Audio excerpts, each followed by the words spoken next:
les réalités du community management en Afrique. Je savais que je devais en parler depuis longtemps, mais je n'avais pas toutes les parties de la vidéo. Si vous avez déjà lu un article sur le community management et combien gagne un community manager, ou même si vous voulez déjà suivre une formation, je vais vous informer, peut-être vous serez un peu dessus. Les réalités du community management qu'on voit sur Internet et les réalités sur le terrain sont carrément différentes.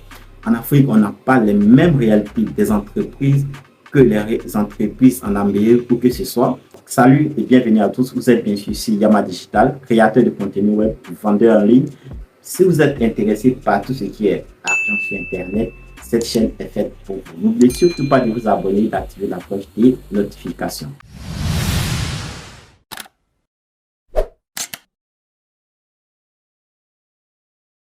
Donc, pour pouvoir parler vraiment du community management, c'est pas d'abord un community manager. Voilà, donc de façon simple, je vais essayer de lire ce qui est écrit ici.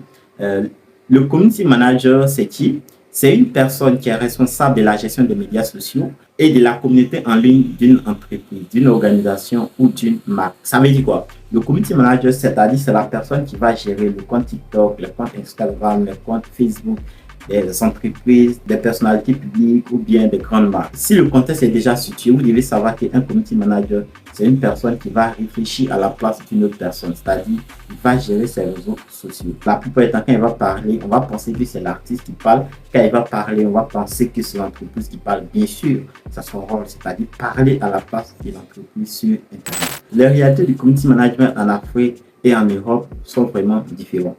Voilà, donc que ce soit au niveau des tâches, bagage intellectuel de certains community managers ou même au niveau des salaires, je crois que c'est largement différent. Si vous avez déjà lu un article sur Internet, vous allez voir que le community manager va parler de 1500 euros, de 2000 euros, de 3000 euros. Vous voyez, or ici, c'est carrément différent. Là, le community manager touche vraiment bas. Pour pouvoir vraiment vous expliquer, je vais d'abord relever certaines tâches des community managers. Première tâche du community manager, c'est d'élaborer la stratégie de communication de l'entreprise, de la marque, de la personnalité publique. Développer une stratégie, c'est-à-dire c'est lui qui va réfléchir sur les types de contenus, les calendriers de publication, les formats de contenu. Voilà, donc il y a beaucoup de choses. Qui parlent de stratégie, c'est pas beaucoup de choses. Voilà, donc la deuxième tâche maintenant du community manager, c'est au niveau de la création du contenu. Qui parle de la création de contenu va parler des vidéos, d'audio, des visuels, des podcasts et tout. Et c'est là que se trouve le véritable problème au niveau de certains community managers. Donc même des conflits entre community managers et des entreprises. Par exemple, quand on parle de création de contenu, pour certains community managers, ils peuvent par exemple penser que c'est simplement écrire des tests. Et d'ailleurs, je vais vous rappeler, pour les grandes entreprises, le community manager, il fait simplement des publications simples. Il y a des domaines, ou bien quand il s'agit par exemple de vente et quoi, eux, ils ont ce qu'on appelle les copywriters, c'est-à-dire ceux qui vont écrire des tests percutants pour les ventes, ceux qu'on appelle les monteurs vidéo qui vont monter les vidéos, ceux qu'on appelle les graphistes qui vont faire tout ce qui est infographie. Donc, ils vont aider le community manager dans ce domaine. Et d'ailleurs, on peut aller plus loin. Dans les grandes entreprises, on peut avoir le social media manager, c'est-à-dire le supérieur direct du community manager, c'est-à-dire c'est avec lui que le community manager travaille. C'est lui qui va élaborer tout et le community manager ne fait qu'exécuter. C'est-à-dire, par exemple, le graphiste va réaliser l'infographie que le community manager a demandé. Et maintenant, qu'est-ce qu'il va faire? Lui, il va ajouter quelques tests avant de publier ou bien avant de programmer le post. Voilà, il va également répondre aux commentaires des internautes. Vous voyez très bien, c'est que le community manager ici va jouer le rôle de quelqu'un qui va représenter l'entreprise, mais il va travailler avec plusieurs personnes. Mais tout ce qu'on vient d'énoncer n'est pas le cas dans la plupart des entreprises. On va prendre le cas d'un community manager standard, c'est-à-dire un community manager qui est payé entre 150 et 250 000 en Côte d'Ivoire. La plupart de ces community managers-là, c'est que ces community managers sont d'abord les graphistes de l'entreprise, sont les copywriters de l'entreprise, sont les monteurs vidéo de l'entreprise. Ça veut dire quoi? Ils vont gérer tout ce qui est infographie, copywriting. Au fait, les entreprises, ou je vais dire certaines entreprises n'ont pas les moyens de payer plusieurs personnes à la fois, c'est-à-dire payer un infographe pour réaliser les visuels, payer un monteur vidéo pour monter les vidéos, payer quelqu'un pour écrire les tests de vente, ils n'ont pas ça. Ils font avec les moyens de bord, c'est-à-dire payer quelqu'un à 150 000. Donc, ça va arriver sur le terrain vous allez devoir assumer d'abord les salaires de 100 000 ou bien souvent même de 30 000. Il y a certains community managers qui sont payés à 30 000. À la troisième tâche du community manager, c'est la veille de la marque, de la star ou bien même de l'entreprise. Faire la veille, ça veut dire quoi? C'est-à-dire surveiller ce que les autres disent de l'entreprise, du star ou même de la marque sur Internet. Vous pouvez utiliser plusieurs outils. Bon, il y a les outils gratuits comme Google Alert ou même il y a la barre de notification. Parce que quand une personne tape votre page, quand vous arrivez sur Facebook, vous avez la notification de Facebook, donc vous pouvez voir ce que les gens disent de vous. Voilà, donc également, c'est d'être sur certaines pages. Ça peut être par exemple un consommateur averti. Voilà, donc c'est-à-dire faire la veille, savoir ce que les gens disent de vous. La tâche numéro 4 du community manager, c'est de gérer les crises. Qui parle de gestion des crises ici va parler de tout ce qui est bad buzz, va parler des tags, voilà. Donc, si vous faites par exemple la veille sur les médias sociaux et que vous voyez par exemple qu'une entreprise attaque votre page ou bien qu'une personne, une entité attaque votre page dans un consommateur averti et qu'il a par exemple parlé mal de vous, qu'il a présenté votre produit comme de la merde et tout, vous devez gérer. Et je crois qu'à ce niveau, le community manager ne travaille pas seul ou même ne va jamais travailler seul. Je suis sûr, ça dépend. Peut-être si vous êtes trois par contre dans l'entreprise, ou bien c'est une entreprise qui vient de démarrer. Parce qu'à ce niveau, vous devez travailler avec l'équipe chargée des relations clients ou bien l'équipe commerciale. Voilà.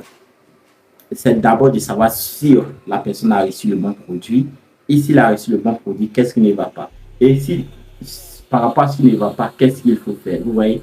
Donc, ça peut dépendre de la crise. Étape numéro 5 maintenant, ou la tâche numéro 5, c'est la gestion de la communauté.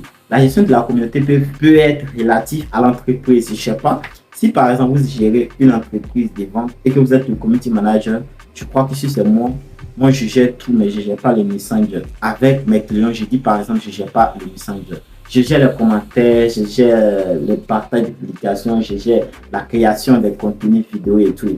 Mais pour ce qui est Messenger, c'est-à-dire message qui va venir sur Messenger ou WhatsApp, là, je ne le gère pas. Ça dépend bien sûr de l'entreprise. Pour toutes les entreprises de vente où j'aide les gens, par exemple, à créer des contenus chaque semaine, où j'aide à le filmer, à nous faire le montage de tout. J'ai dit, je ne gère pas de Messenger. Et vous savez très bien que vous ne gérez pas des messages, bien sûr. Ils vont couper ça sur votre salaire. Voilà, donc vous devez savoir que vous ne pouvez pas tout faire. Ça dépend de ce que vous allez présenter comme tâche, bien sûr. Voilà, donc, chers amis, c'est ça. Aussi, le community manager peut être la personne qui va gérer les publicités. Tâche numéro 6 du community manager, c'est d'être le marketeur, c'est-à-dire la personne qui va lancer la publicité. Je suis sûr que tous les community managers ne le font pas. Il y a certains community managers qui vont dire non, moi je ne sais pas lancer des pubs. Bon, si lui l'a dit, Dieu merci. C'est que lui, c'est qui ne maîtrise pas ce domaine-là, vous allez confier cette tâche à d'autres personnes. Mais d'autres personnes ne vont pas vous dire, c'est sur vous qui va prendre la gestion des publicités. Et bon, pour certains, c'est bon, s'ils apprennent vite, pour d'autres, vous allez dépenser des centaines d'euros avant qu'ils commencent à générer des leads, bien sûr. Voilà. Donc, ça dépendra de l'entreprise et ça dépendra de n'importe qui. Donc, la tâche numéro 6 du community manager, c'est de gérer la publicité. Voilà. Donc, c'est là que vient la responsabilité numéro 2. C'est que le community management en Europe, c'est que les gens prennent ça vraiment au sérieux. Voilà, je ne sais pas, hein, la majorité, c'est que moi je vais vraiment sur Internet, c'est que les gens prennent ça au sérieux. Mais ici, les gens ne prennent pas ça au sérieux. Pourquoi? Parce que tout le monde se lève matin et veut devenir community manager. C'est dur à dire, mais c'est que c'est la réalité.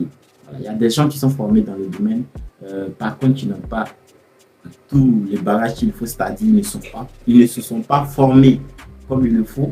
Comme j'ai eu à le dire, c'est que par exemple, si le community manager doit monter des vidéos, que vous ne savez pas monter des vidéos, vous devez savoir que vous allez avoir plus de problèmes à travailler en Afrique. Voilà. Donc, vous voyez, les réalités en Afrique, c'est que si vous êtes un community manager, c'est que vous ne pouvez pas monter par exemple des vidéos, que vous ne pouvez pas faire par exemple d'infographies, vous ne pouvez pas créer des tests percutants, vous allez avoir des problèmes. Voilà. Donc, vous allez avoir des problèmes pour votre insertion professionnelle, vous allez avoir des problèmes pour travailler avec les clients, vous allez avoir des problèmes pour votre prestation. Voilà. Donc, la réalité du community management en Afrique, vraiment, c'est que vous devez avoir plusieurs bagages. Voilà. Donc, vous devez être vraiment opérationnel, vous devez répondre quand il le faut et tout. Donc, les amis, qu'est-ce qu'il faut retenir? Il faut retenir que les tâches du community manager en Europe et en Afrique peuvent être pareilles ou peuvent être différentes selon l'entité ou selon l'entreprise. Mais c'est au community manager en Afrique de pouvoir se former dans plusieurs domaines pour pouvoir vraiment être un marketeur. Donc, un community manager doit également être un web marketer parce que le community management seulement, c'est pas répondre à la communauté, c'est pas rester là, c'est se former dans plusieurs domaines pour pouvoir vraiment préparer ses offres selon les entreprises. Donc, si vous avez plus de compétences, vous allez pouvoir avoir plus en termes de salaire.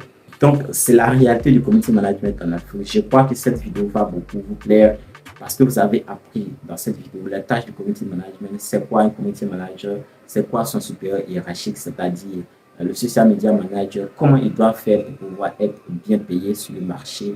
Donc, les amis, j'espère que cette vidéo va vraiment vous plaire. Si c'est le cas, likez la vidéo. N'oubliez surtout pas de vous abonner à la chaîne. On ne pleure pas, on travaille, on améliore et on devient le leader dans son domaine.